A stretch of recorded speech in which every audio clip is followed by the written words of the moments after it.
হুজুর আমরা সাহারি কেন খাবো? সাহারি খাবো আমরা কয়েকটি কারণে। এক নাম্বার, সাহারি রাসূলুল্লাহ সাল্লাল্লাহু আলাইহি ওয়াসাল্লামের আমল। নবীজি সাহারি খাইতেন, শেষ রাতের যে খাবারটা নবীজি খাইতেন, সাহাবারাও খাইতেন।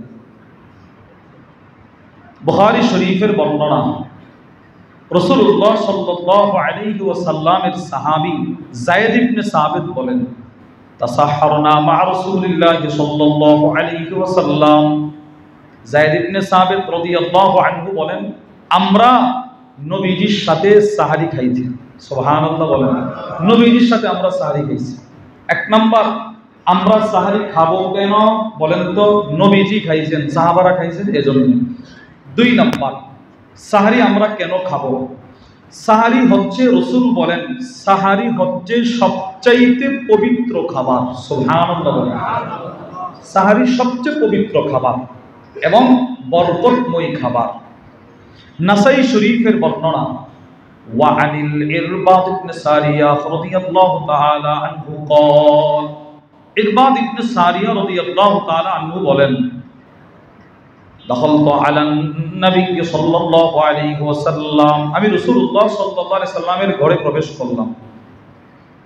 ওয়া হুয়া ইয়াদউ ইলা সাহুর ফি শাহরি রমাদান, রাসূল নিজে নবীজি নিজে সাহারির জন্য সাহাবাদেরকে ডাকতেন, দাওয়াত করতেন। সুবহানাল্লাহ। আরে আমরা সাহারির সময় মাইক দিয়ে ডাকাডাকি করি কিনা বলেন, যে ভাই সাহারির আর এতটুকু সময় বাকি আছে, এখনো যারা ঘুম থেকে ওঠেন নাই জাগ্রত হন, সাহারির পাঠান, খাবারের ব্যবস্থা করুন, বলে কি বলে না?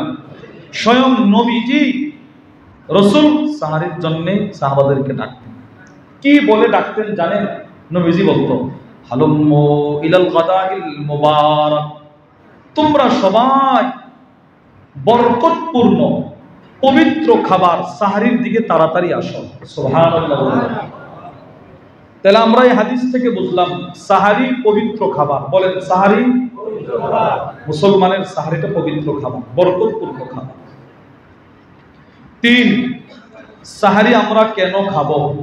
রাসূল বলেন, প্রত্যেক মুমিন পুরুষ, মুমিনা, জি ভাই আমরা সবাই একটু সামনে অগ্রসর হয়ে বসি, যার সামনে যতদূর জায়গা খালি আছে একটু হিম্মত করে, জি, যাদের সামনে একটু খালি জায়গা আছে একটু সামনাসামনি আগে বসে, জি জি, তো মাশাআল্লাহ, জি, যার সামনে যতদূর জায়গা খালি আছে আমরা একটু সামনে অগ্রসর হয়ে বসি।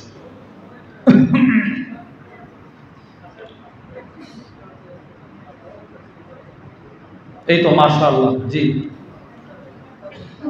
তো তিন নাম্বার, সাহারির মধ্যে আছে বরকত। পুরুষ মহিলা যারাই সাহারি খাবে এদের সাহারির মধ্যে আছে বরকত। বলেন, সাহারির মধ্যে কি আছে? নবীজি নিজে বলছেন, মুসলিম শরীফের বর্ণনা, ওয়া আন আনাস ইবনে মালিক রাদিয়াল্লাহু তাআলা আনহু قال, আনাস ইবনে মালিক রাদিয়াল্লাহু তাআলা আনহু থেকে বর্ণিত, তিনি বলেন, قال রাসূলুল্লাহ সাল্লাল্লাহু আলাইহি ওয়াসাল্লাম, আল্লাহর রাসূল বলেন, তাসাহহারু, তোমরা সাহারি খাও, ফাইন্না ফিস সুহুরি বারাকা, কেননা সাহারির মধ্যে শুধুই বরকত, শুধুই বরকত, শুধুই বরকত, শুধু বরকত। সাহারি সহিহুল জামির বর্ণনা, রাসূল বলেন তিনটা জায়গায় শুধু বরকত। বলেন কয় জায়গায়? আল বারাকা ফি সালাসা, এক নাম্বার আল জামাআত, জামাতে চলাফেরা করা, চারজন একসাথে হাঁটতেছে, হুট করে একজন আলাদা চলে গেছে, এই মনে করেন এখানে আসছেন, কথার কথা এক জায়গা থেকে আপনারা 10 জন আসছেন, 9 জন এখানে বসা, আর একজন ঘুরতেছে, ওই বেচারার মধ্যে কোনো বরকত নাই, ওনার মধ্যে কি নাই? আমাদের হযরত কিন্তু বিষয়টা খুব খেয়াল করে, আপনারা অবশ্যই বুঝতেছেন, আজকে সকালেও বলছি, আমার এখানে আসার উদ্দেশ্যই হচ্ছে আমি আমার কথা বলতেছি যে এখান থেকে কিছু খোরাক নেওয়ার জন্য আমরা আসি। আপনি ইচ্ছে করলে, আমি ইচ্ছে করলে এতগুলো মানুষ এক জায়গায় জমা করা সম্ভব, কিন্তু আমি তো আসছি, অনেক ওলামা ইকরামকে পাইলাম, বসলাম, এটা একটা বরকত। এইটা ছেড়ে আমি ওখানে ঘুরতেছি, টুপির দোকানে ঘুরতেছি, মেসওয়াকের দোকানে ঘুরে, আতরের কেনার জন্য ঘুরতে ঘুরতে ওনার 2 ঘন্টা শেষ। বলেন ওনার মধ্যে কোনো বরকত আছে? নাই। রাসূল বলেন জামাতের মধ্যে বরকত। 2 ওয়াসারিদ, আরবের একটা প্রাচীন খাবার ছিল, গোশত আর রুটি ভিজায় ভিজায় রুটির টুকরা করে করে একসাথে খাবার খায়, সারিদ, ওইটার মধ্যে বরকত। 3 ওয়াসহুর, সাহরির মধ্যে বরকত। এবার প্রশ্ন, হুজুর সাহরির মধ্যে কি বরকতটা কি? কি সেই বরকত? সহিহ ইবনে হিব্বানের বর্ণনায় আছে, ক্বালা রাসূলুল্লাহ সাল্লাল্লাহু আলাইহি ওয়াসাল্লাম, আল্লাহর রাসূল বলেন, ইন্নাল্লাহা ওয়া মালাইকাতাহু ইউসাল্লুনা আলাল মুতাসাহহিরিন। কিয়ামত পর্যন্ত যেই পুরুষ, যেই মহিলা, যেই মুমিন পুরুষ, যেই মুমিনা নারী নিজের সাহারিটা খাওয়ার জন্য, যখনই কোনো পুরুষ মহিলা সাহারি খাওয়ার জন্য লুকমাটার ধরে, লুকমাটা নিজের মুখের দিকে উঠায়, আল্লাহর রাসূল বলেন ওই সাহারি খানেওয়ালা পুরুষ মহিলার জন্য আল্লাহর রহমতের সবগুলো দরজা আল্লাহ খুলে দেন। সবগুলো দরজা রহমতের বাড়ি দ্বারা বর্ষণ তার উপর, যিনি সাহারি খাইতেছেন তার। আর কি, 7 আকাশে যত ফেরেশতা, 7 জমিনে যত ফেরেশতা, আরশের চতুর্পাশে যত ফেরেশতা, সবাই একসাথে ওই যিনি সাহারি খাইতেছেন তার জন্য মাগফিরাতের দোয়া করতে থাকে। কি বরকত এটা বলেন, বরকতটা কি রাখছে আল্লাহ? কত দামি বরকত!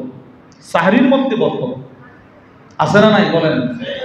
আমি খাবো সাহারি আমার শরীরের শক্তি সঞ্চয় হওয়ার জন্য, এটার মধ্যেও আল্লাহ রহমতের দরজা খুলে দিয়েছে, এটার মধ্যেও ফেরেশতারা মাগফিরাতের দোয়া করে। তাহলে 1 নম্বর সাহারি খাবো কেন? রাসূল খাইতেন, সাহাবারা খাইতেন এজন্য। 2 নম্বর সাহারি খাবো কেন? এটা একটা পবিত্র খাবার। 3 নম্বর সাহারি খাবো কেন? সাহারির মধ্যে আছে বরকত। প্রশ্ন, বরকতটা কি? আল্লাহর রহমতের দরজাগুলো খুলে দিবেন, আল্লাহর ফেরেশতারা মাগফিরাতের দোয়া করবেন। 4 নম্বর, আমরা সাহারি খাবো কেন? আমাদের রোজার শুরু সাহারি, এটা বলতেছি। সাহারি আমরা কেন খাবো? আমাদের রোজাকে খ্রিস্টানদের রোজা থেকে পার্থক্য করার জন্য নবীজি বলছেন, মাজমাউজ যাওয়াইদ ওয়া মানবাউল ফাওয়াইদ, ওই কিতাবের মধ্যে নিয়ে আসছে।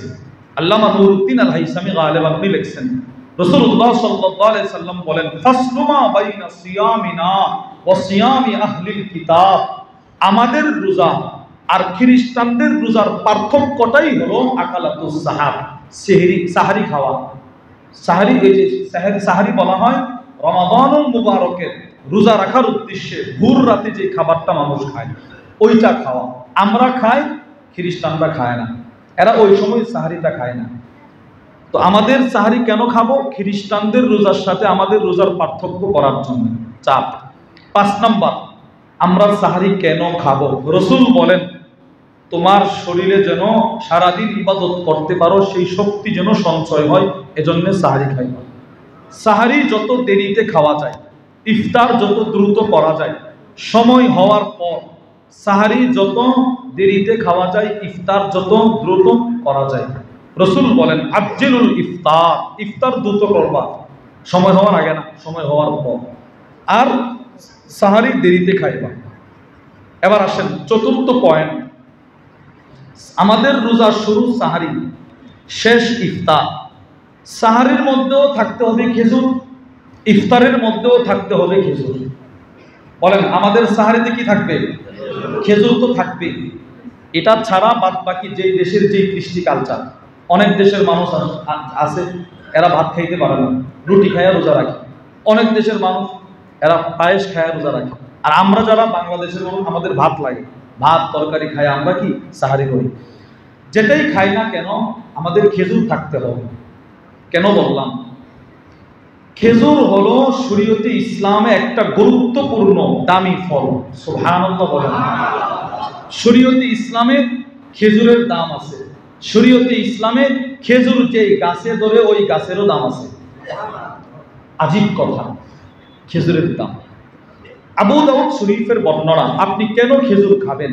আবু দাউদ শরীফের বর্ণনা, وعن عائشة رضي الله تعالى عنها قالت, أما زن عائشة الصديقة رضي الله تعالى عنها থেকে বর্ণিত, তিনি বলেন, قال النبي صلى الله عليه وسلم بيت الله تمر فيه, রাসূল বলেন, দেখেন কি বলছে নবী, শোনো, তোমাদের যাদের ঘরে খেজুর নাই, খেজুর খেজুর বলেন তো কি নাই? আমাদের যাদের ঘরে কি নাই? রাসূল বলেন জিয়াউন আহলু, ওই ঘরের প্রত্যেকটা সদস্য ক্ষুধার্ত, অভুক্ত। দুনিয়ার মানুষ ওই পরিবারের সবাই পরিতৃপ্ত মনে করলেও আমি রাসূল বলবো সে ক্ষুধার্ত। খেজুর এত বড় গুরুত্বপূর্ণ, নবীজি খেজুর না থাকলে আমাদেরকে ক্ষুধার্ত বলে। এক নাম্বার, যেই ঘরে খেজুর নাই সেই ঘরের মানুষগুলো কি বলেন? ক্ষুধার্ত। দুই, খেজুর মানুষের খিদা বা ক্ষুধা, পেটের খিদাকে নিবারণ করে বা নিবারণ করতে সহায়ক। বুখারী শরীফের বর্ণনা, وعن عائشة رضي الله تعالى عنها قالت أما زن عائشة الصديقة رضي الله تعالى عنها থেকে বর্ণিত, তিনি বলেন توفي رسول الله صلى الله عليه وسلم وقد شبعنا من الأسودين।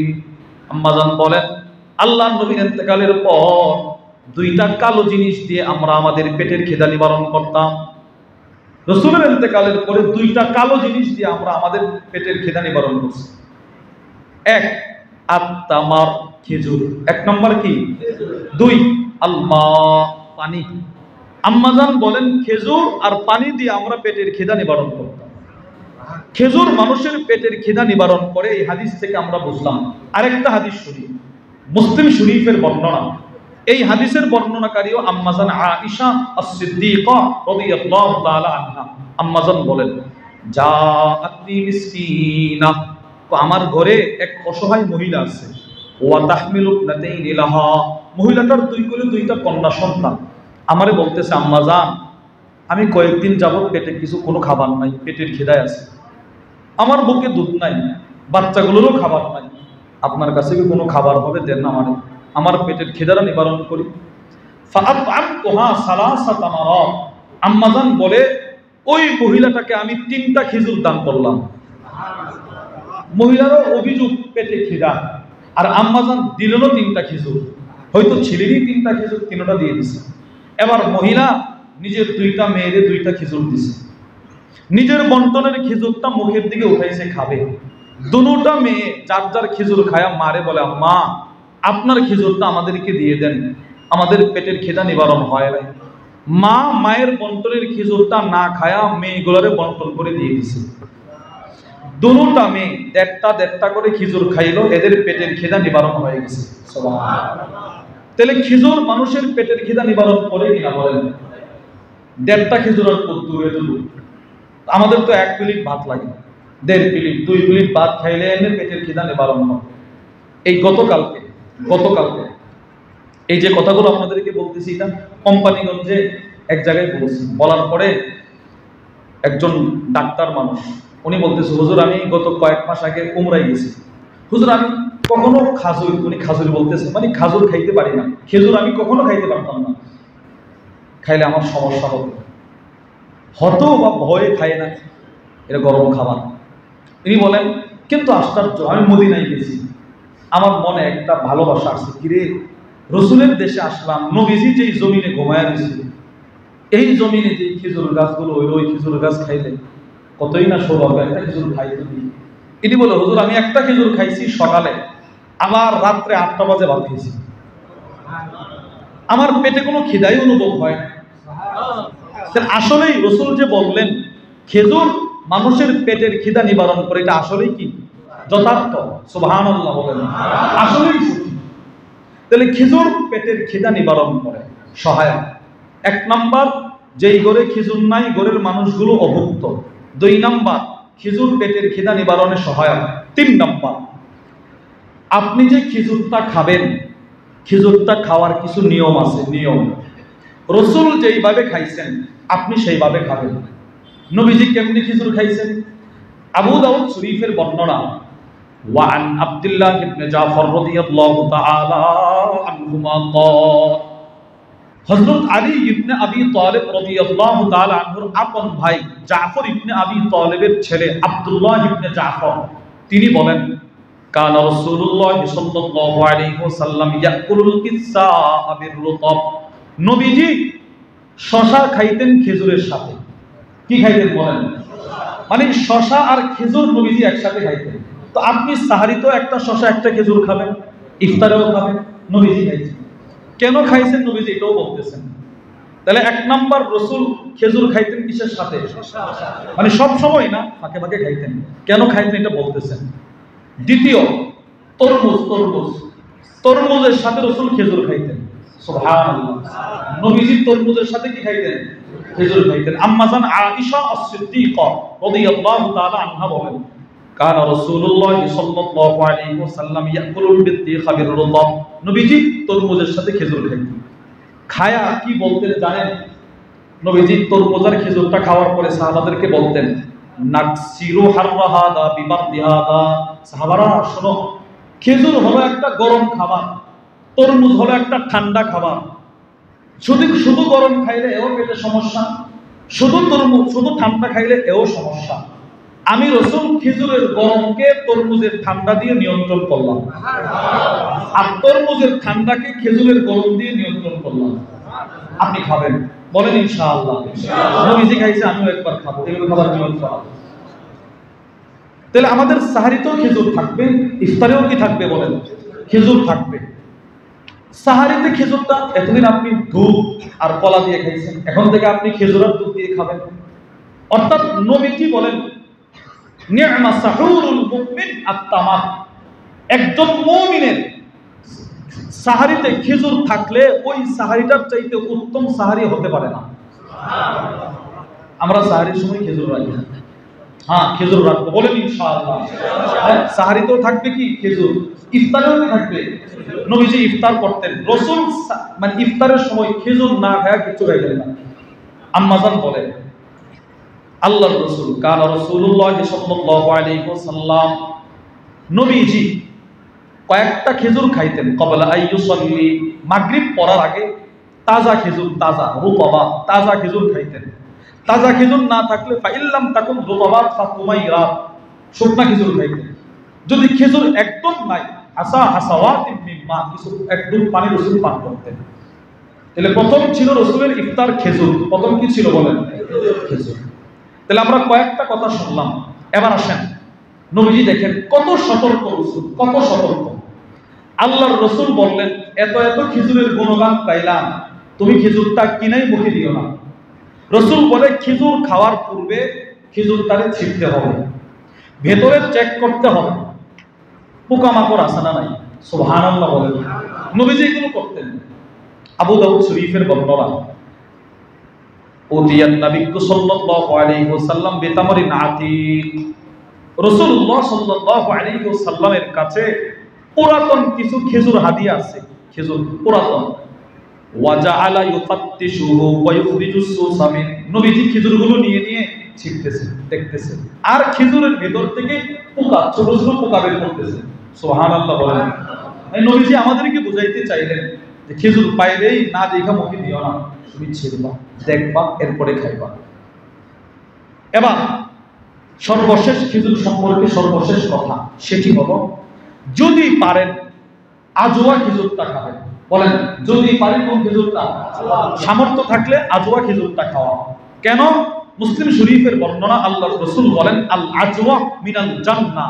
আজওয়া খেজুরটা সরাসরি জান্নাতি খাবার, জান্নাতের ফল। যদি পারেন এটা খাবেন, যদি পারেন আপনি, যদি আপনি খাইতে পারেন, যদি খাইতে পারেন, কিনতে পারেন, তো চেষ্টা করবেন প্রত্যেক সাহারিতে 7টা খাওয়ার জন্য। কয়টা? 7টা আজওয়া খাইতে চেষ্টা করবেন, 7টা। কেন?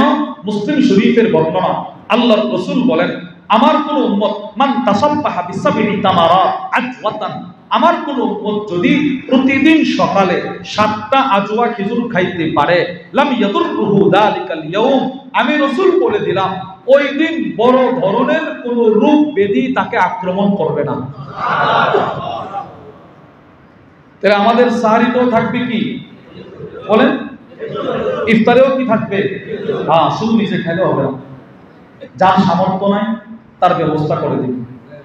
আজওয়া পারেন আর যেটাই পারেন, যার সামর্থ্য নাই তারে একটু ব্যবস্থা করে দিবেন। অনেক মাদ্রাসা আছে, ছাত্ররা থাকে, মাদ্রাসায় কয়েক হাজার টাকার খেজুর, উন্নত মানের খেজুর দিয়ে দিলেন, যাদেরকে আল্লাহ সামর্থ্য দিচ্ছে। অসহায় লোক আছে আপনার প্রতিবেশী, এদেরকে ব্যবস্থা করে দিলেন। ভালো সাহারি খাইতে পারে না, ভালো ইফতার করতে পারে না, এমনও মানুষ আছে শুধু পানি পান করে করে রোজা ভাঙে, ইফতার করে। বলেন আছে না?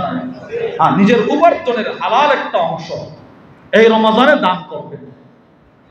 হাম্মাদ ইবনে আবি সুলাইমান, ওনার ব্যাপারে লেখা আছে সিয়ারু আলামিন নুবালার মধ্যে, খুব গালেবান ওনার ব্যাপারে লেখা আছে, উনি রমজান ঢুকলে প্রত্যেক দিন তিনি 50 জনকে ইফতার করাইতেন আর 50 জনকে সাহরি খাওয়াইতেন প্রত্যেক দিন। এবার দেখেন আশ্চর্য কথা, ইমাম শামসুদ্দিন জাহাবি রহিমাহুল্লাহ লিখেন প্রতিদিন 50 জন, 100 জন, সাহারি 50, ইফতার 50। এবার রমজানের শেষ যেদিন ঈদের আগের দিন যাদেরকে তিনি ইফতার সাহারি খাওয়াইছেন সকলকে তিনি ডাক দিতেন, ডাক দিয়ে আয়না শত শত দেরহাম এদেরকে হাদিয়া দিয়ে দিতেন। আপনিও নিয়ত করা যে আমার হালাল উপার্জনের একটা অংশ আমি রমজানের সাদাকা দান করব, বলেন ইনশাআল্লাহ। পার্শ্ববর্তী মাদ্রাসা হতে পারে, অথবা কোনো অসহায় মানুষ হতে পারে যার ইনকাম ভালো, সাধারণ গরিব মানুষ, খেটে খাওয়া মানুষ। আমি ওনারে 10,000 টাকা দিলে কমসে কম রমজানে ওনারে তো ডিউটি করা লাগবে না, অন্যের খেতে রোদের তাপে পড়ে পড়ে অন্যের খেতে কাজ করার প্রয়োজন তার হবে না। আমি তারে 10,000 টাকা দিলাম, 5,000 টাকা দিলাম। বহু মাদ্রাসা আছে ছাত্র থাকে কিন্তু পর্যাপ্ত ইফতারের ব্যবস্থা হয় না, ওই মাদ্রাসায় আমি আমার হালাল উপার্জনের একটা অংশ পাঠায় দিলাম যে হুজুর নেন 20,000 টাকা মাদ্রাসার ছাত্রদেরকে, অনেক মুতাকিফিন ইতিকাফে বসে এদেরকে হুজুর একটু ইফতার করাবেন। এই নিয়তটা আমরা করতে পারি না ইনশাআল্লাহ? নিজের উপার্জন থেকে নিয়ত করা। তাহলে খেজুর সাহারিতেও থাকবে, খেজুর ইফতারেও থাকবে। এবার প্রশ্ন, হুজুর আপনি এত খেজুর খেজুর বলতেছেন কেন? কেন? খেজুরটা হলো যেই গাছ থেকে আসে ওই গাছটাকে রসুল, খেজুর গাছকে নবীজি একজন মুমিনের সাথে তুলনা করেছেন। খেজুর গাছকে, বুখারীর বর্ণনা। আব্দুল্লাহ ইবনে উমর বলেন, মুরব্বী সাহাবারা, বড় বড় সাহাবা, কিবারে সাহাবারা বসা, নবীজি একদিন সাহাবাদেরকে একটা প্রশ্ন করলেন। আল্লাহর রাসূল বলেন, মাসালুল মুমিন কামাসালি শাজারাতিল খাদরা। আল্লাহর রাসূল বলেন, শোনো, একটা সবুজ গাছ আছে যেই গাছের সাদৃশ্য হলো মুমিনের মতো। সুবহানাল্লাহ বলেন। লা ইয়াসকুতু ওয়ারাকুহা, যেই গাছের পাতাগুলো পড়ে না, ঝরে যায় না। তোমরা কি বলতে পারবা ওটা কোন গাছ? সাহাবারা বলেন, হিয়া শাজারাতু কাযা ওয়া কাযা। একজন বলে ওই গাছ, আরেকজন বলে ওই গাছ, আরেকজন বলে ওই গাছ। উনি বলেন না, হয় নাই, হয় নাই। আব্দুল্লাহ ইবনে ওমর বলেন, আমার ওই সময় মনে মনে আসছে যে গাছটা খেজুর গাছ হবে। সুবহানাল্লাহ। কিন্তু মুরব্বিদের সামনে আমি কেমনে ওনাদেরকে বলে অতিক্রম করে গিয়ে বলবো ইয়া রাসূলুল্লাহ খেজুর গাছ? এই লজ্জায় ফাস্তাহইতু মিন, আমি এটাকে নিজেকে লজ্জাবোধ মনে করি, না এই কাজটা ঠিক হবে না। যেখানে মুরব্বিরা বসা ওখানে আমি পারলেও না বলা, বসে দিছি। আল্লাহর রাসূল কতক্ষণ পরে বলতে লাগলেন, কেউ তো বলতে পারলা না, ইয়ান নাখলা, সেটি হলো খেজুর গাছ। সুবহানাল্লাহ। মুমিনের মতো সাদৃশ্য খেজুর গাছ। এবার দেখেন রাসূল কেন খেজুর গাছকে মুমিনের সাথে সাদৃশ্য দিলেন? একজন মুমিন যেমন আল্লাহর ভালোবাসায় কাঁদে, রাসূলের ভালোবাসায় কাঁদে, একজন মুমিন যেমন রাসূল যা যা করতে বলেছেন সেগুলো করে, সেম সিফতগুলো খেজুর গাছের ভিতরে ছিল। হাদিসের কিতাব খুললে দেখা যায় কেন রাসূল বললেন খেজুর গাছ মুমিনের সাদৃশ্য। মুমিন যেমন রাসূলের ভালোবাসায় কাঁদে, কি বলেন, রওজার সামনে গেলে কারো স্বাভাবিক হালত থাকে, কারো বলেন না, রাসূল এখানে ঘুমায় আছে। নবীজির রওজার সামনে যাইতে পারা কত বড় খুশনসিব আর সাআদাত। আল্লাহ আমাদের সকলকে যাওয়ার তৌফিক দান করেন, আমাদের পরিবার পরিজনকেও যাওয়ার তৌফিক দান করেন। আল্লাহর রাসূলের প্রেমে একটা খেজুর গাছ কাঁদছে, যেই খেজুর গাছের কান্না সাহাবারা শুনছে, সাহাবারা শুনছে। হাদিসটা তিরমিজিতে আছে, বুখারীর মধ্যে আছে, নাসাঈর মধ্যে আছে, ইবনে মাজাহর মধ্যে আছে। আনাস ইবনে মালিক বলেন, খাতাবা রাসূলুল্লাহ সাল্লাল্লাহু আলাইহি ওয়াসাল্লাম ইলা রিজকি জিজঈ। মসজিদে নববীর ভিতর একটা মরা খেজুর গাছের কাণ্ড ছিল, মরা খেজুর গাছ। নবীজি খেজুর গাছটাই হেলান দিয়ে খুতবা দিতেন, খুতবা, নবীজি খুতবা দিতেন। ওয়াত্তাখাযু লাহু মিম্বারা। সাহাবারা বলে, ইয়া রাসূলুল্লাহ, ইসলামের বিজয় ধ্বনি চতুর্দিকে, আর আপনি এখনো আগের জমানা নিয়ে পড়ে আছেন। একটা মরা গাছে হেলান দিয়ে খুতবা দেন। আমরা আপনার জন্য একটা মিম্বর বানায় আনছি, সুন্দর মিম্বর। এই মিম্বরটা রসুলের মসজিদে নববীতে স্থাপন করা হবে, রাখা হয়েছে। পরের জুমায় ফাখাতাবা আলাইহি, রসুল ওই মিম্বরে উঠছে খুতবা দেওয়ার জন্য। নবীজি ওই মিম্বরে উঠলেন, খুতবা দিতেন। সাহাবারা বলেন, আনাস ইবনে মালিক বলেন, ফাহান্নাল জিসউ হানিনান নাকা, উট যেইভাবে কাঁদে ওইভাবে খেজুর গাছটা কান্না শুরু করছে। বুখারীর বর্ণনায় আছে, সিয়াহাস সাবিকি, ছোট্ট বাচ্চাটা মায়ের কোলে থাকলে ঘুম চলে আসতেছে আসতেছে, মনে করেন মা কোলে নিয়ে নামতেছে, বাচ্চাটার ঘুম চলে আসছে আসছে। এমন সময় কেউ টান দিয়ে নিয়ে গেলে বাচ্চাটা চিৎকার দেয় কিনা বলেন? বাচ্চাটা যেমনি মায়ের কোল থেকে টান দিয়ে নিয়ে গেলে চিৎকার দেয়, কাঁদে, খেজুর গাছটা রসুলের ভালোবাসায় ওইভাবে কান্না শুরু করছে। সব সাহাবারা আশ্চর্য হয়ে গেলেন, কি পরিমাণ রসুল এটারে ভালোবাসলেন। এই খেজুর গাছের কান্নার আওয়াজ শুনে রসুল নতুন মিম্বর থেকে নেমে গেলেন, রসুল গিয়ে খেজুর গাছটারে এইভাবে জড়ায় ধরলেন। তুমি কাঁদবা না, তুমি কেন কাঁদতেছো? নবীজি জড়ায় ধরছেন।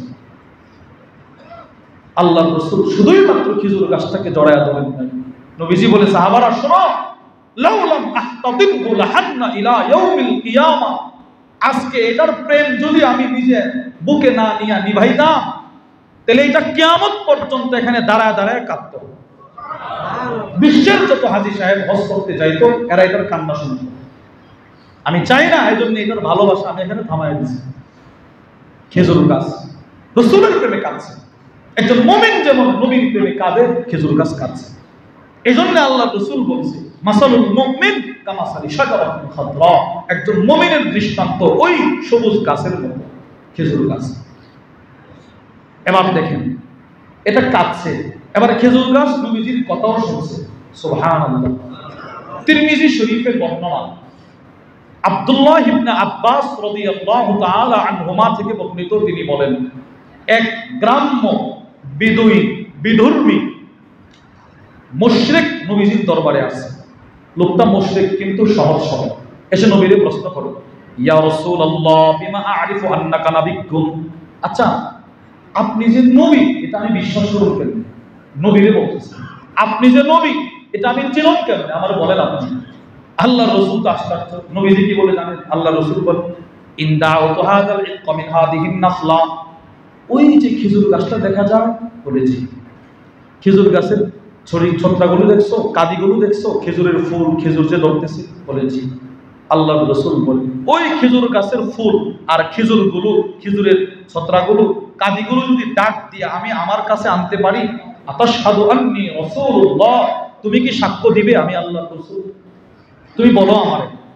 সে বলে, আগে আনেন আপনি। আব্দুল্লাহ ইবনে আব্বাস রাদিয়াল্লাহু তাআলা আনহুমা বলেন, রাসূল হাতের আঙ্গুলটা ইশারা করে বলেন, এদিকে আসো।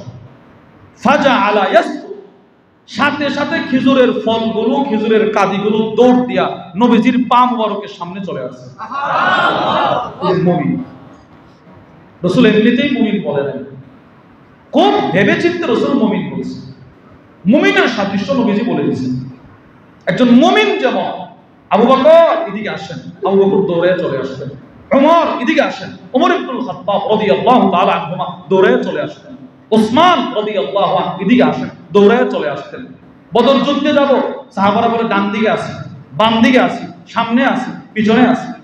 এইরকম মুমিনের সিফত খেজুর গাছের ভিতরে। রাসূল যুদ্ধে গেলেও নবীর হাতে খেজুরের ডাল থাকতো। সুবহানাল্লাহ বলেন, খেজুরের ঢাল থাকতো নবীজির হাতে। তো আল্লাহর রাসূল এবার বললেন, যাও জায়গা, আপন জায়গায় চলে যাও। খেজুরগুলো, কাদিগুলো আবার আপন জায়গায় চলে গেছে। ওই লোকটা আসলামাল আরাবিয়্যু, ওই লোকটা সাথে সাথে কালিমা পড়ে মুসলমান হয়ে গেছে। সুবহানাল্লাহ। তাহলে শরীয়তে ইসলামে খেজুরের গুরুত্ব আছে না নাই? এবার খেজুর গাছেরও গুরুত্ব আছে না নাই? আশ্চর্যের বিষয় হলো, খেজুর গাছের গুরুত্ব শুধু দুনিয়াতে না। তিরমিজির বর্ণনা, ওয়ান জাবির ইবনে আব্দুল্লাহ রাদিয়াল্লাহু তাআলা আনহুমা قال, হযরত জাবির ইবনে আব্দুল্লাহ রাদিয়াল্লাহু তাআলা আনহুমা থেকে বর্ণিত, তিনি বলেন, মান ক্বালা সুবহানাল্লাহ ওয়া বিহামদি, আমার উম্মত যদি একবার বলে সুবহানাল্লাহ, বলেন তো কি বলেন? সুবহানাল্লাহ সুবহানাল্লাহ সুবহানাল্লাহ ওয়া বিহামদি, এই শব্দ রাসূল বলেন আমার কোন উম্মত যদি একবার বলে গুরিসাত লাহু নাখলাতুন ফিল জান্নাহ, ওই খেজুর গাছই তার জান্নাতে লাগানো হবে। সুবহানাল্লাহ। আরে দুনিয়াতেও খেজুর গাছ, জান্নাতেও খেজুর গাছ, বিষয়টা কোথায় চিন্তা করুন। দুনিয়াতেও খেজুর গাছ, জান্নাতেও খেজুর গাছ। কেউ দুনিয়াতে একবার বলবে সুবহানাল্লাহ, রাসূল বলেন জান্নাতে লাগানো হবে খেজুর গাছ। গাছটা কত বড় হবে? বুখারীর বর্ণনা। ওয়া আন আনাস ইবনে মালিক রাদিয়াল্লাহু তাআলা আনহু قال, আনাস ইবনে মালিক রাদিয়াল্লাহু তাআলা আনহু থেকে বর্ণিত, قال রাসূলুল্লাহ সাল্লাল্লাহু আলাইহি ওয়াসাল্লাম, আল্লাহর রাসূল বলেন, নবীজি বলেন, ইন্না ফিল জান্নাতি লাশাজারা, জান্নাতের এক একটা গাছ, জান্নাতের এক একটা গাছ কত বড় হবে? ইয়াসিরুর রাকিবু ফি জিল্লিহা মিআতা আম লা ইয়াতউহা, এই গাছের চতুর্দিকে জান্নাতি একটা ঘোড়া দিয়ে যদি 100 বছরও দৌড়ানো হয়, এরপরেও গাছের ছায়া শেষ হবে না। সুবহানাল্লাহ। এই জন্য ইফতারে থাকবে খেজুর, সাহরিতেও কি থাকবে বলেন? রমজান নিজের সাধ্য অনুপাতে মানুষকে ইফতারের ব্যবস্থা করে দেওয়া, বলেন ইনশাআল্লাহ।